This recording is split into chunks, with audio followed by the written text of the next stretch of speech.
Hello મિત્રો, કેમ છો? મારી યુટ્યુબ ચેનલમાં આપનું સ્વાગત છે। તો આજે અમે બનાવવાના છીએ મસ્ત મજાના ભૂંગળા બટેટા। એના માટે સૌપ્રથમ સૂલો પેટાવી લઈશું। સૂલો વ્યવસ્થિત રીતે પેટાવ્યા બાદ હવે આપણે જે બટેટા લાવ્યા છીએ તે બટેટાને વ્યવસ્થિત રીતે ચોખ્ખા પાણીથી ધોઈ કાઢશું, જેથી કરીને તેની ઉપર લાગેલી ધૂળ સાફ થઈ જાય।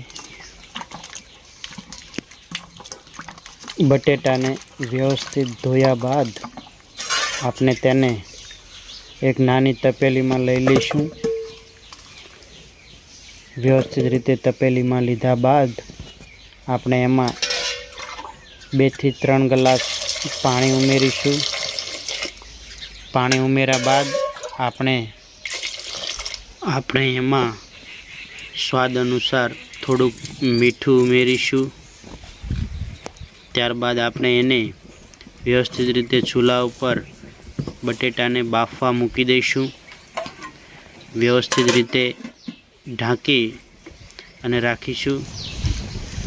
ધીમા તાપે આપણે એને વ્યવસ્થિત રીતે સળવા દઈશું। ત્યારબાદ આપણે થોડું લસણ, ડુંગળી, ટામેટાં, કોથમરીને વ્યવસ્થિત રીતે સમારી લઈશું।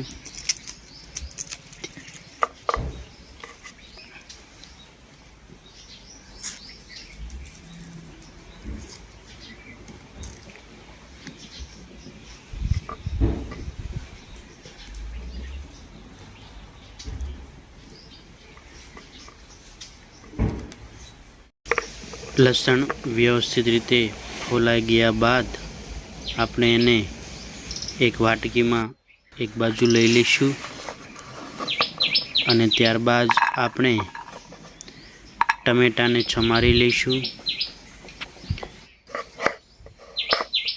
વ્યવસ્થિત રીતે સાવ ઝીણું કટિંગ કરી લઈશું, જેથી કરીને એ વ્યવસ્થિત રીતે છડી જાય।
હવે આપણે જોઈ લઈશું કે આપણા બટેટા વ્યવસ્થિત છડી ગયા કે નહીં।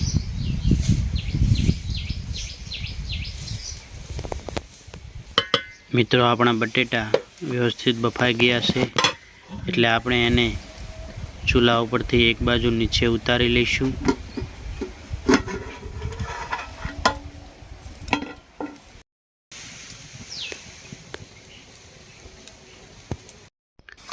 બટેટા ગરમ હોવાથી આપણે એને એક વાસણમાં કાઢી લઈશું।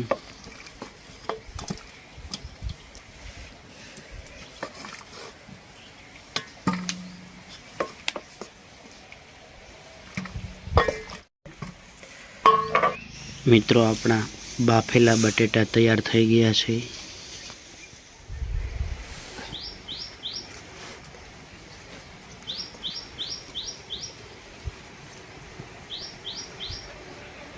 હવે આપણે એ બટેટાની છાલ ઉખાડી લઈશું.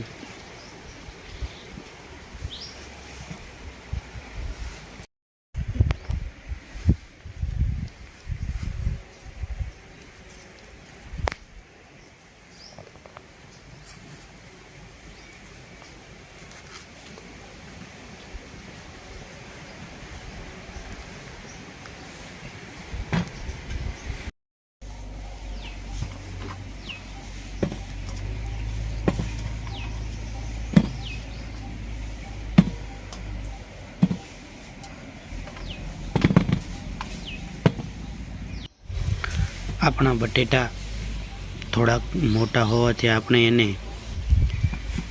બે ભાગ કરી લઈશું, જેથી કરીને એમાં મસાલો વ્યવસ્થિત રીતે ભળી જાય.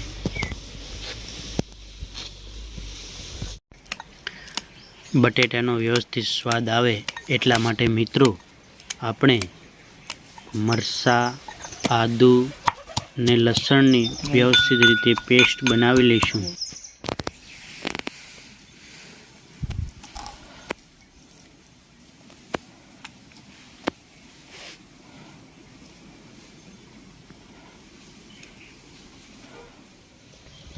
ત્યારબાદ આપણે એક તવીમાં સિંગ તેલ ઉમેરીશું અને ત્યારબાદ સિંગ તેલ આવી ગયા બાદ એમાં ભૂંગળા વ્યવસ્થિત રીતે તળી લઈશું. ભૂંગળાને વ્યવસ્થિત રીતે તળી લીધા બાદ આપણે એને એક વાસણમાં એક બાજુ લઈ લઈશું.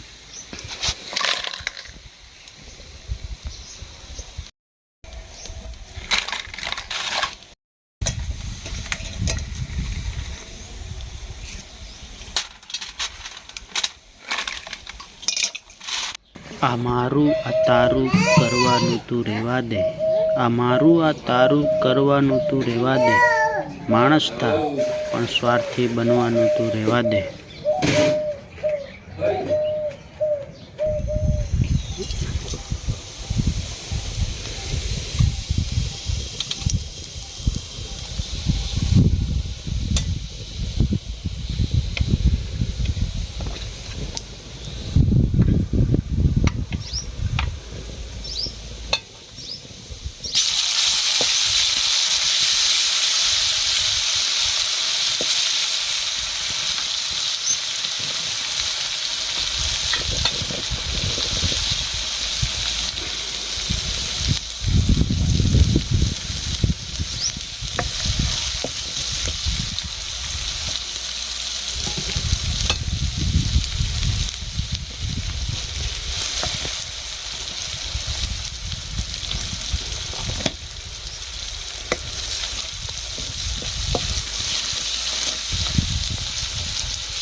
મિત્રો આપણા બટેટા વ્યવસ્થિત રીતે તૈયાર થઈ ગયા છે। ઉપરથી આપણે એમાં ધાણા નાખીશું। ત્યારબાદ આપણે આપણી થાળીને વ્યવસ્થિત રીતે સજાવીશું। સૌપ્રથમ આપણે થાળીની અંદર વઘારેલા બટેકા મૂકીશું। બટેટા મૂક્યા બાદ આપણે થોડો ઉપરથી મસાલો પણ એડ કરીશું।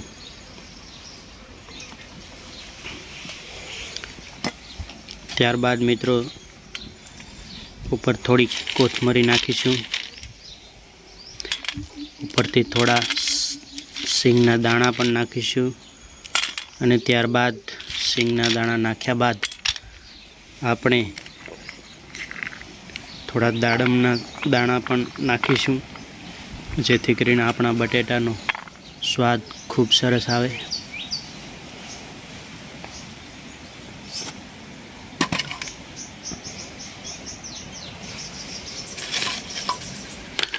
હવે આપણે આપણી થાળીમાં થોડા ભૂંગળા પણ મૂકીશું।